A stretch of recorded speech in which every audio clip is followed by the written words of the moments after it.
Mas a espiritualidade não é apenas uma manifestação cultural? Aí algumas pessoas trazem essa pergunta, né?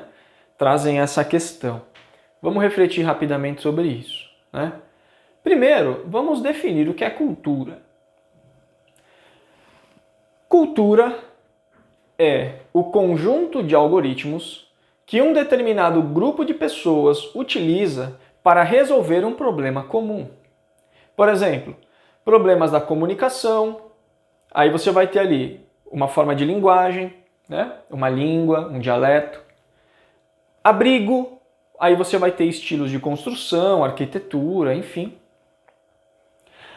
Se proteger do frio, aí você vai ter a cultura trazendo modelos de roupa, moda e etc.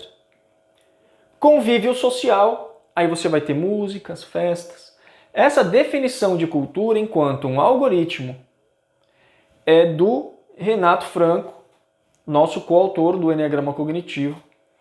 E essa é a melhor definição de cultura porque dentro dela você consegue fazer comparações a respeito de uma cultura ser mais adaptada ou menos adaptada para resolver um determinado problema em um determinado contexto.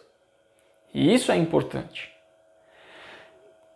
Esse assunto, dá pra gente ficar um vídeo inteiro falando só de cultura e como melhorar a nossa cultura, mas não vamos fazer isso agora porque a ideia é trabalharmos o credo, mas de onde vem a cultura, né? Vamos lá.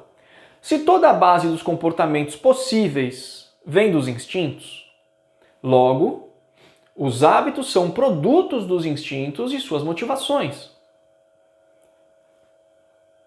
A soma dos hábitos de uma sociedade, de um grupo, vão compor a sua cultura, né? Então, eu, enquanto ser, tenho ali os meus comportamentos que são obrigatoriamente criados por um instinto. Esses comportamentos eles são reforçados com o tempo mediante essas motivações para saciá-las constantemente. A sociedade vai ser um grupo de pessoas que terá determinados costumes sociais, porque é assim que funciona o algoritmo dessa cultura. Esse grupo de pessoas se junta para solucionar esses problemas de uma forma comum. Então, essa cultura ela vai ser um produto do instinto da galera, e não o contrário. Se você começa a colocar que a cultura ela não é baseada nos instintos, então você está dizendo que existem comportamentos que ainda não possuem uma base biológica. E se os comportamentos ainda não possuem uma base biológica, talvez Lamarck tenha que voltar para a mesa, né? Porque nós estamos falando de uso e desuso. Eu primeiro preciso ter um comportamento até ter uma base biológica. Então aí o negócio ficou estranho. Se você joga isso no Excel vai dar erro, né? Não dá para fazer isso. Então, naturalmente, a cultura, ela precisa ser a cultura sendo esse algoritmo da sociedade, que é a soma dos indivíduos, que possuem os seus comportamentos baseados nos instintos, como o impulsionamento desses comportamentos, então você vai ter a cultura como um produto. E, naturalmente, acaba se expressando uma identidade social por meio da cultura. Sendo assim, a espiritualidade ela não é consequência dos comportamentos culturais, mas sim a sua causa, porque é um credo coletivo. E lê-se aqui, né? Espiritualidade enquanto cosmovisão. A cosmovisão vai ser norteadora desse conjunto de algoritmos. Essa sociedade vai buscar a sua verdade enquanto cosmovisão para se tornar elementos nessa cultura, né? Os seus costumes de espiritualidade. E aí você vai ter N costumes de espiritualidade. Pessoas se reunindo nos templos, na igreja, para trabalhar a sua espiritualidade e solucionar os seus problemas dentro de orações. Outras pessoas vão se juntar dentro de seus costumes, naquela espiritualidade, dentro do partido, para definir na sua ideologia como a sociedade precisa se comportar em determinadas coisas para que seja então implementada aquela cosmovisão, que é uma visão de mundo que vai ser uma vida que vale a pena ser vivida. No fim da história, como fenômeno psicológico, é disso que nós estamos falando. Ou a ciência, que as pessoas vão se juntar dentro de um determinado laboratório para exercer a sua cosmovisão e trazer dali conhecimentos que serão basilares dentro dos seus comportamentos e como, enfim, ter um paraíso na Terra. Ter vida abundante, longa, saudável. É isso, todos estão buscando a mesma coisa, né? Mas cada um da sua maneira. Assunto polêmico, mas tudo bem, vamos seguir. Como eu disse, o que importa para nós é a estrutura psicológica envolvida e não a moralidade envolvida, ok? A moralidade envolvida é uma responsabilidade do indivíduo, mas a estrutura é responsabilidade da teoria que a demonstra. E é isso nós temos demonstrado, né? Mas não é o caso também. Vamos continuar. Dentro do Enneagrama Cognitivo, nós temos ali mensurado que existem níveis de saúde mental. Cada um desses níveis de saúde mental, eles vão ser representados por estratégias de enfrentamento funcionais ou disfuncionais. Quanto mais funcional a estratégia de enfrentamento, mais aquele perfil, aquela estrutura está próxima da sua essência. E isso é uma coisa interessante de dizer. Porque a essência dos perfis é o norte de saúde mental dos perfis. Lá eles encontrarão suas virtudes, discernimento e exercerão amor. Então, esta essência que traz o talento daquela personalidade, ela será determinante para mostrar, guiar como as estratégias precisam ser para se tornarem mais funcionais. E a qualidade do credo, juntamente com a sua capacidade de exercê-lo, determinará em quais níveis de saúde mental a pessoa irá operar. Pessoas que estão mais próximas do ego, ou seja, mais distantes da essência, estarão operando em julgamento e apego.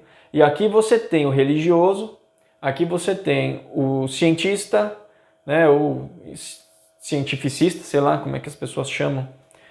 E nós temos aqui a galera da ideologia também. Nós temos os três grupos aqui dentro. Porque a questão não é você estar pautado numa verdade ou não, se você está exercendo o seu julgamento no mundo. Creio eu, pelo que vejo, ninguém veio julgar, né? Julgamento não é para nós. Só que tem gente julgando. Então, quanto mais você tem esses apegos, mais você cai nos níveis de saúde mental.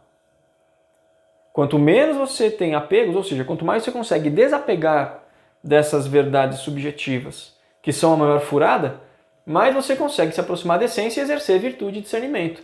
E, consequentemente, nós teremos estratégias mais funcionais. Aí é interessante porque em alguns trabalhos, eu nunca trabalho a minha moralidade nos atendimentos. Isso eu não faço. Para mim isso é tranquilo, eu não tenho vaidade de tentar converter ninguém para a minha moralidade, para mim está tudo bem.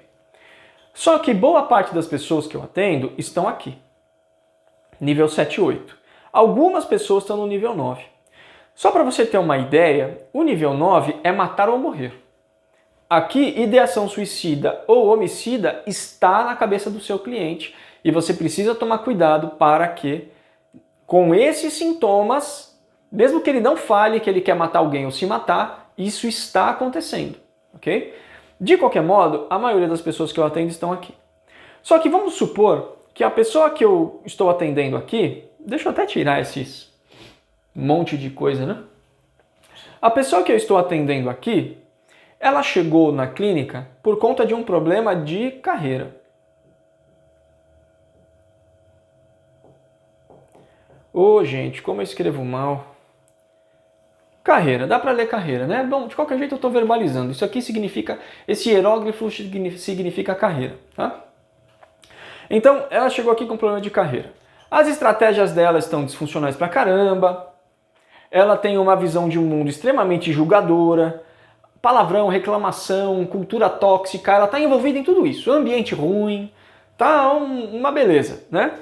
E aí você começa a trabalhar questões relacionadas a esses relacionamentos na carreira. No fim, acaba sendo um relacionamento, né?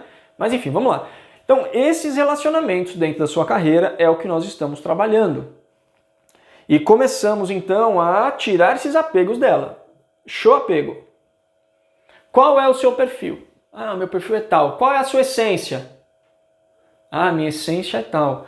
Isso daqui tem a ver o que com a sua essência? Nada. Então, como que a gente melhora isso? Ah, vamos melhorar tal coisa. Então vamos. E aí vamos trabalhando juntos. Quando você percebe, o pano de fundo dentro de toda a psicodinâmica e estrutura de personalidade foi trabalhado em cima de carreira. Só que agora que ela está subindo nos níveis de saúde mental, o relacionamento com a família dela já está diferente. E ela não trabalhou isso. O relacionamento relacionamento amoroso dessa pessoa já está diferente. E aí você percebe uma coisa muito intrigante. Aqui, essa pessoa gostava de usar alguns entorpecentes, que aquilo para ela trazia algum tipo de sensação de prazer e alegria na vida. Quando a gente trabalha essa evolução para a essência, mesmo que de forma indireta, quando ela está navegando mais aqui nos níveis médios, ela já não vê mais sentido em entorpecentes. E a gente nem falou disso. Por quê? Porque toda a estrutura dela está sendo carregada para cá.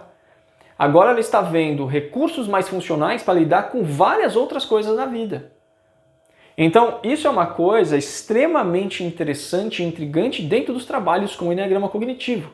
Você não precisa ficar falando de passado o tempo todo, não precisa trabalhar todos os aspectos da vida da pessoa, porque o que você precisa fazer é ajudá-la com o julgamento, o ego e apego, e desse modo ela vai subir de forma integral e começar a ter interpretações mais saudáveis e estratégias mais funcionais, porque isso vai aproximar ela da essência.